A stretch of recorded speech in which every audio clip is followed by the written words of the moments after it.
of watch for that price. Nice new packaging. They must have changed this in the last couple of months. Matte finish box here, polishing cloth, instruction manual, warranty card, and there is the watch itself. No points for originality here. It's pretty much a Rolex Submariner clone, but they have taken a bigger is better approach. They've copied the new look larger size case and they've bulked up the dimensions. This one is 43mm in diameter, 13.5mm thick, 52mm lug tip to lug tip, yet it cuts back down to 20mm lugs, narrowing down to 14, back up to 16 at the clasp. Sized up for me, 7-inch wrist. This one weighs in at a not inconsiderable 159 grams. So it is a chunky big watch on wrist. Stainless steel case, crown, bezel and full stainless steel bracelet. As I mentioned, it has solid end links. Solid links with screws, I will show you them a little later on, and a reasonable copy of the Rolex style clasp, Pagani design etched into the clasp there just to differentiate it from a Rolex. Case finishing is perfectly decent for a watch at this price, just what you'd expect, mimicking the Submariner with high polished sides and a brushed finish on the lugs. We've got a signed crown here, screw down crown with crown guards and a brushed finish to that bezel. So the bezel is a unidirectional rotating dive time. That's slightly inconvenient, 90 clicks. Never sure why any manufacturer would want to do a 90 click bezel. The action is okay. There's a little bit of bounce back, but once it locks into place, it is reasonably secure. And as discussed, that is a ceramic bezel insert.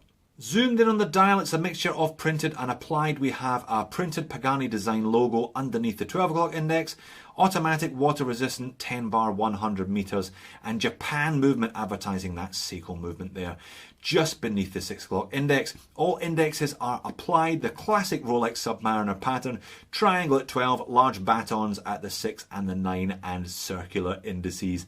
Everywhere else, minute track all the way around the outside, and quite a pronounced sunburst effect here. I do like a Hulk homage myself. The green just adds a bit of point of difference. I do find the black ones a little bit mundane. Cyclops here, as you can see, is actually pretty usable, reasonably well applied, magnifies the date frame window nicely. And that dial is covered by sapphire crystal. Now, call me a cynical man.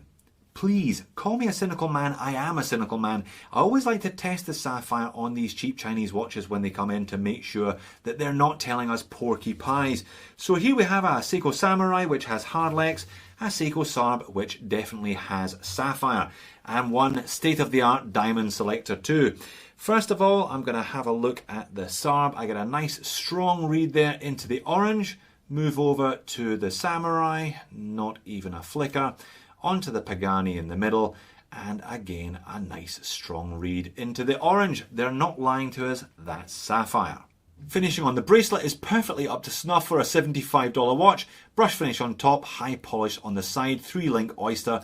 A little bit of play there, but nothing too out of the ordinary. And as I said, screw links. Who'd have thought you could get screw links on a watch this cheap?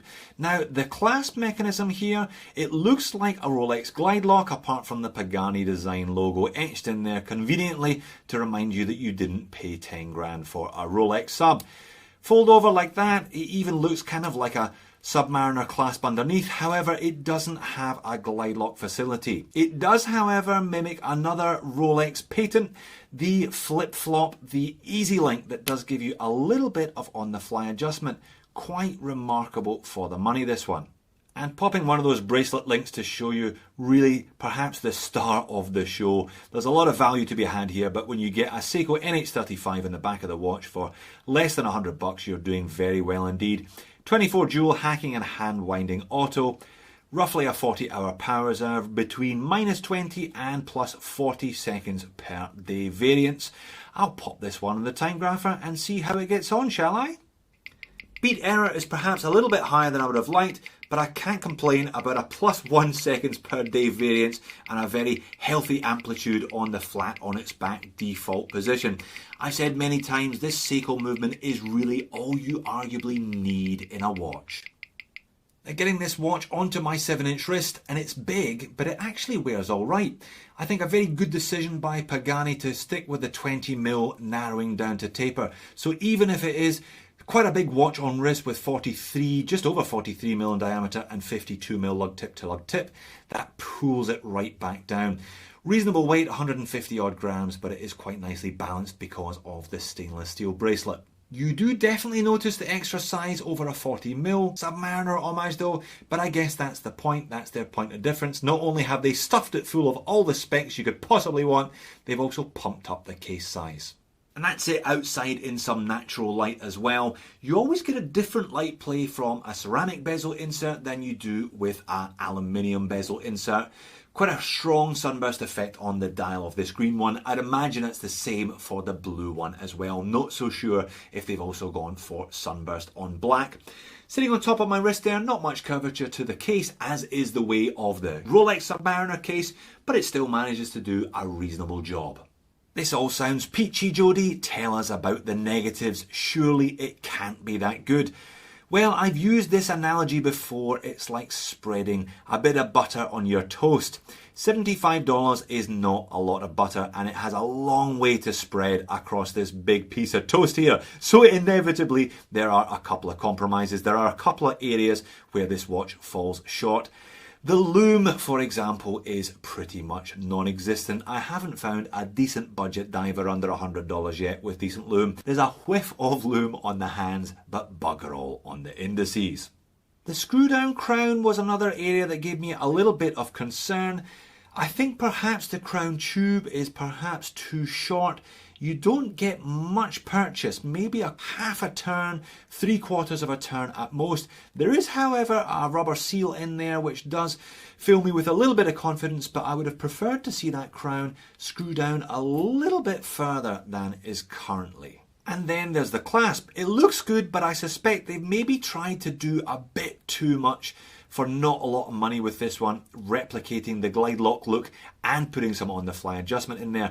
It's okay, it was a little bit stiff when I first got the watch, but it's beginning to loosen up with the basic open and close mechanism. I suspect this flip-flop will do the same, but at the moment, it is bloody stiff to engage and disengage, and there is a little bit of rattle in there as well. I would have been happier, to be honest, if they had gone for a more traditional basic clasp with some micro adjusts. But those few niggles notwithstanding, this really does offer an awful lot of watch for not an awful lot of cash. If you are a bigger guy, if you like the look of the sub but prefer something like the Deep Sea, but you're on a budget, less than $100, certainly this one is